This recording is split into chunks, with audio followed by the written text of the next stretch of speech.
నమస్తే అమ్మ. నమస్తే అమ్మా. అమ్మ, పిల్లలు చిన్న పిల్లలు మ్. మైల్ స్టోన్స్ని దాటాలని కోరుకుంటాం మ్. కదా, మ్. లెక్క పెట్టుకుంటాం. అట్లానే మ్. ప్రతి స్త్రీకి కూడా కొన్ని మైల్ స్టోన్స్ ఉంటాయి. మ్. మెచ్యూర్ అవ్వటం, మ్. పెళ్లి చేసుకోవటం, తర్వాత డెలివరీ అవ్వటం, ఆ తర్వాత మెనోపాజ్. ప్రతిదాన్ని యాక్సెప్ట్ చేయాలి. ఒక్కొక్కటి కొంచెం సంతోషాన్ని ఇస్తే, కొన్ని కొన్ని మన శరీరాన్ని బాధిస్తూ ఉంటాయి. వాటిలో మెనోపాజ్ ఒకటి కదమ్మా. దీనికి మన శరీరాన్ని ఎలా సిద్ధం చేసుకోవాలి, ముందుగానే ఎలా ప్రిపేర్ చేయాలి, దీనికి చుట్టూ ఉన్న వారి సహాయ సహకారాలు ఎలా ఉండాలి? ఎందుకంటే మాట్లాడుకోవటానికి 4 పదాలు, 4 అక్షరాలు మాత్రమే, కానీ దీని వెనకాల ఎంతో అంటే మదన పడటం కానీ, సపోర్ట్ సిస్టమ్ కానీ చాలా చాలా అవసరం కదా. మీరేం చెప్తారు? అమ్మ, శారీరకంగా మాత్రమే మీరు మాట్లాడారు, అంతేనమ్మా. కానీ అక్కడ మానసికంగా చాలా మార్పులు వస్తాయి. ఎందుకంటే ఇవన్నీ కూడా హార్మోన్స్ వల్ల వచ్చేటటువంటి మార్పులు కదమ్మా. అవును, హార్మోన్స్ మనసు మీద ప్రభావం చూపిస్తాయి కదా. ఖచ్చితంగా.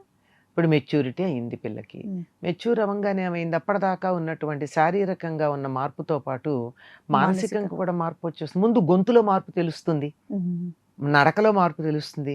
అప్పుడు లేని కులుకు వయ్యారం ఇవన్నీ వచ్చేస్తాయి, వగలు ఇవన్నీ వచ్చేస్తాయి. రా, తప్పు కూడా కాదు నేను అనడం, ఇవేమీ తప్పు కాదు, సహజం.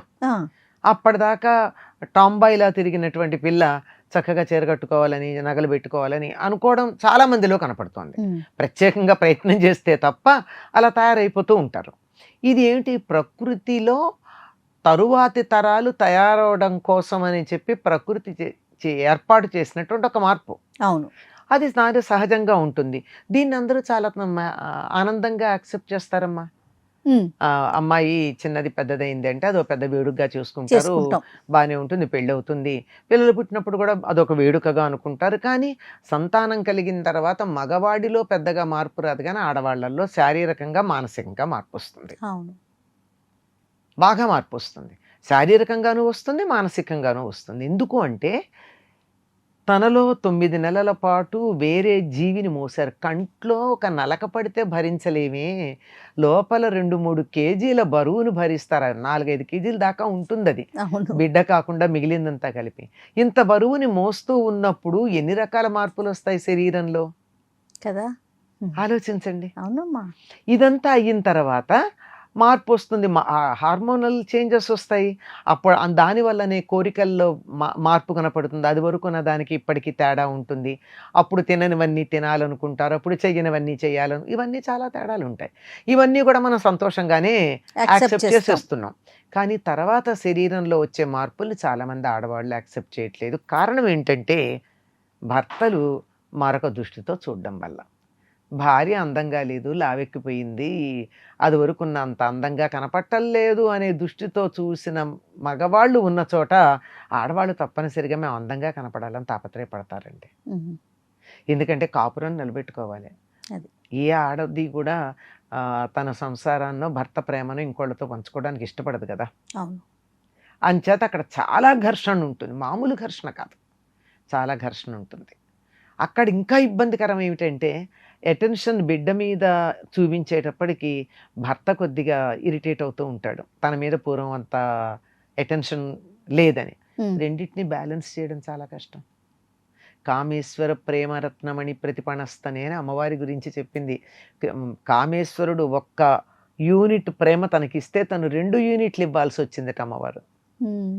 ఎందుకు అంటే అదే స్తనాలు అని వర్ణన చేశారని చెప్తారు. ఎందుకో తెలుసా, ఒకటి బిడ్డకి పోషణ, మరొకటి తన అటెన్షన్ కోరుకుంటూ ఉండి ఇంతకు ముందున్న ప్రేమ లాంటి ప్రేమే చూపించాలనుకున్నప్పుడు తనలో ఉన్న ప్రేమని రెట్టింపు చేసుకుంటే తప్ప ఇటు బిడ్డకి అటు భర్తకి సమానంగా ఇవ్వలేదు స్త్రీ.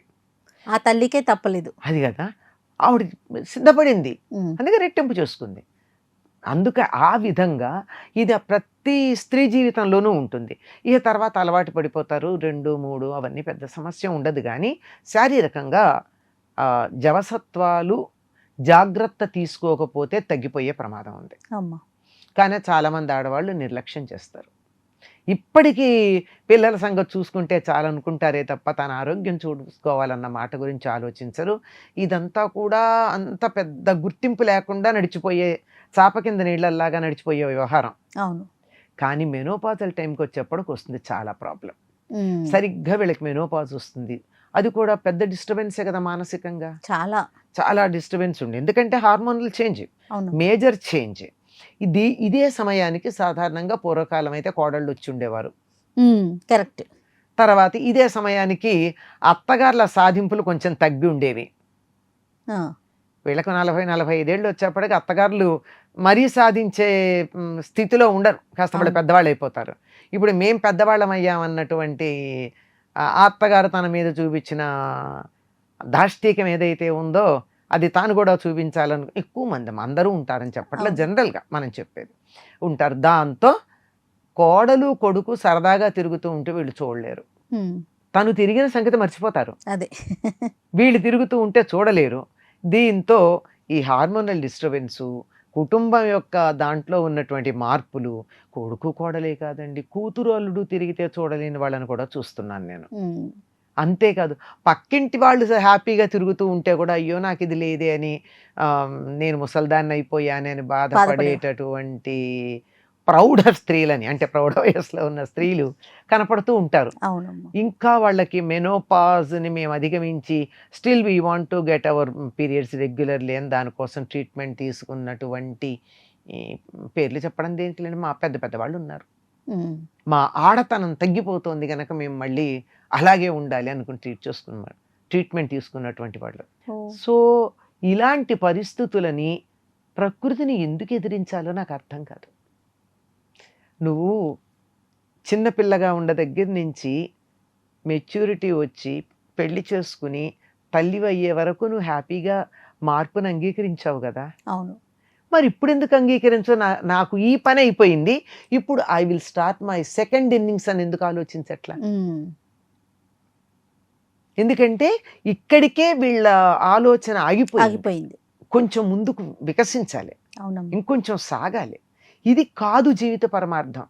ఇది జీవితంలో ఒక భాగం, ప్రధానమైన భాగమే, కాదనడానికి వీల్లేదు, ముఖ్యమైనదే. కానీ ఇది కాక కూడా ఉంది అన్న సంగతి మర్చిపోకూడదు. అందుకని దాన్ని చాలా హాయిగా సంతోషంగా యాక్సెప్ట్ చేయగలగాలి. అదే చెప్తూ ఉంటారు, గ్రేస్ఫుల్ గ్రేయింగ్ అని ఒక పదం వాడతారు ఇంగ్లీష్లో. You gracefully. ఏమైంది? జుట్టు తెల్లబడుతుంది అంతేనా? కళ్ళదోడుస్తుంది అంతేనా? ఉండని అందులో అందం లేదా? అందులో కూడా అందం ఉంది కదా, అలాగే అందంగా కనపడచ్చుగా. నీ అందం భౌతిక శరీరంతో కాదు వచ్చేది, ఇక్కడి నుంచి రావాలి, ఆత్మ సౌందర్యంతో రావాలి.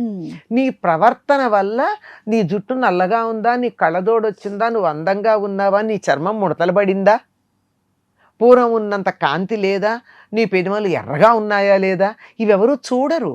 నీ ప్రవర్తన చక్కగా ఉండి నువ్వు ప్రేమగా ఇతరులతో ఉండడం మొదలుపెట్టినట్టయితే ఇవన్నీ దాటిపోయి నీ వయస్సుకు తగినట్టు ఉండడం ఉంది. ఎప్పుడైనా సరే గుర్తుపెట్టుకోండి, కాలం అనేది దాని పని చేసుకుంటూ వెడుతుంది. దానికి అనుగుణంగా మనం వెళ్ళామా ఆనందంగా ఉంటాం, ఎదిరించినప్పుడు ఇబ్బంది పడతాం. అవునమ్మా. సో మెనోపాజ్ స్టేజ్లో మనం తీసుకోవాల్సిన జాగ్రత్తలు ఏమిటంటే, డిస్టర్బెన్స్ వస్తుంది మొట్టమొదట, రెగ్యులారిటీ తగ్గుతుంది. అంటే మెనోపాజల్ టైం అని అర్థం చేసుకుని, ఇప్పుడు నాకు డిస్టర్బెన్సెస్ వస్తాయి గనక నన్ను నేను కొంచెం అదుపులో పెట్టుకుంటే మంచిదే అని ఎవరికి వాళ్ళు నియంత్రణ చేసుకోవాలమ్మా. అప్పుడు వచ్చేటటువంటి వాటికి కొన్ని వైద్య సహాయాలతో తగ్గే ఉంటాయి. ఇరిటబిలిటీ లాంటివి తగ్గవు, కానీ వేరే రకమైన తలనొప్పులు, కడుపు నొప్పులు వచ్చే లక్షణాలు ఉంటాయి కొంతమందికి, ఫీవర్ రావడం ఇట్లాంటివి ఉంటాయి. ఇట్లాంటి వాటికి వైద్య సహాయం తీసుకోండి. లేదు చికాకు వస్తుంది అనుకోండి, దేనివల్ల చికాకు పడుతున్నాం? వంట చేయాలంటే చికాకుగా ఉందా, ఇల్లు చిమ్మాలంటే చికాకుగా ఉందా, పిల్లలు మాట వెనకపడితే చికాకు వచ్చింది, ఇంకేది చికాకు వచ్చింది, ఒక్కసారి అబ్జర్వ్ చేసి ఆ విషయాల నుంచి ఆ సమయంలో కొంచెం దూరంగా ఉండడం మొదలు పెడితే ఒక ఏడాది ఎంతో ఉంటుందమ్మా. జాగ్రత్త పడ్డారంటే తర్వాత జీవితం అంతా ఆనందంగా ఉంటారు, ఇతరులు మన్ని అర్థం చేసుకోవడానికి అవకాశం ఉంటుంది. గుర్తుపెట్టుకోండి, మీ జీవితంలో ఒక ఫేజ్ అయిపోతుంది, నెక్స్ట్ ఫేజ్ స్టార్ట్ అవుతోంది, దానికి ప్రిపేర్ అవుదాం. ఈ పాత ఫేజ్లోనే నేను ఉండాలని అనుకోవడం తెలివి తక్కువతనం అన్నది ఒక్కటి ఆలోచించుకుంటే ఇది ముందుకు సాగడానికి బాగుంటుంది. ఫ్యామిలీ మెంబర్స్ అర్థం చేసుకోవాలమ్మా. రకరకాల ప్రాబ్లమ్స్ వస్తాయి. First of all heart flushes అంటారు, తలనొప్పులు అంటారు, చికాకులు అంటారు, చెయ్యలేకపోవడం అంటారు, కొంతమందికి డిప్రెషన్స్ వస్తాయి. ఇది చెప్పి ముందరే చెప్పాలి, నా శరీరం ఇలా ఈ సమయాల్లో ఇలా ఉండే పరిస్థితి వస్తోంది, కొంచెం నేను చికాకు పడితే సర్దుకోండి అని చెప్పాలి. కుటుంబ సభ్యులు సహకరించారా, అదో స్వర్గం అండి. అంతే. అది లేకపోతే నరకం, అంతే తేడా. Yes. కానీ మనిషిని మనిషి అర్థం చేసుకున్నప్పుడే అది కుటుంబం, లేకపోతే కాదు. నమస్తే అమ్మా. నమస్తే అమ్మా. And for more videos, Please subscribe to iDream. Please subscribe to iDream. Please subscribe iDream. And please subscribe to iDream. For more videos, subscribe to iDream. please like, share and subscribe to the channel. Congratulations, iDream. subscribe to iDream. Subscribe to iDream. So subscribe to iDream Media. iDream ki iDream team andarki huge congratulations. Please subscribe iDream Media. Please subscribe to iDream.